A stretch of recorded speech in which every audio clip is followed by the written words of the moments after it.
Start from scratch. This is today's pro tip.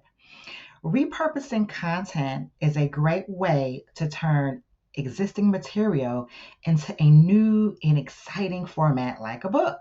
So, whether you have a blog or a podcast or a series of articles, sermons, lesson plans, repurposing that content into a book is a great way to reach a new audience and gain more visibility for your book. So, I'm going to share 5 quick tips on repurposing your content into a book. Tip number 1: narrow down the theme for your book. Before you begin repurposing your content, it's important to identify the theme or topic of your book. This will help you focus and make sure that all of the content that you include is relevant and on topic. 2, organize your content. This is where it gets fun. Once you have a clear idea of your theme, now it's time to organize your existing content.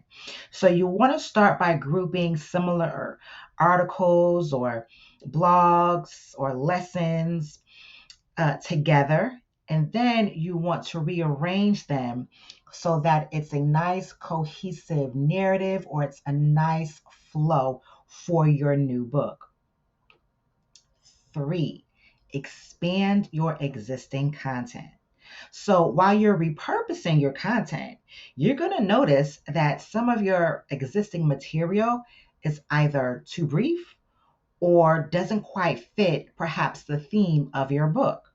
So in these cases, you need to expand on that content to provide more detail and context to that particular section. Okay, number 4, write fresh content. I know you didn't expect to write because you had it all.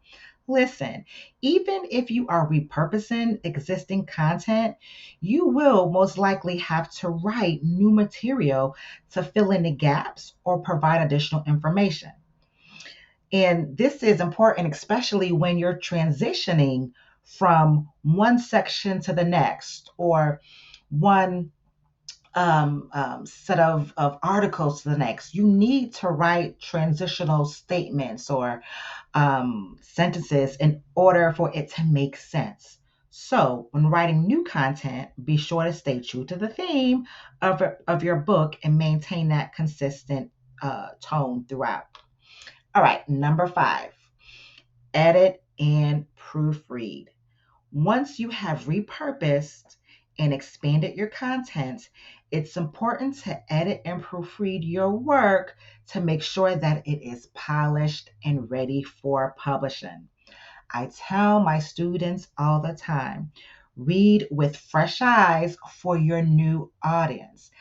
That audience that will now be reading your book, they weren't the original audience when you wrote that blog or when you preached that sermon.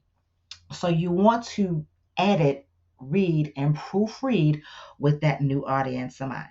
All right, by following these tips, you can repurpose your existing content into a new, fresh, engaging book and get it done a whole lot quicker than writing from scratch. Remember to focus on the theme, organize your content, expand existing material, and then write that new content and edit and proofread. If you have found this content useful, follow me and don't forget to share.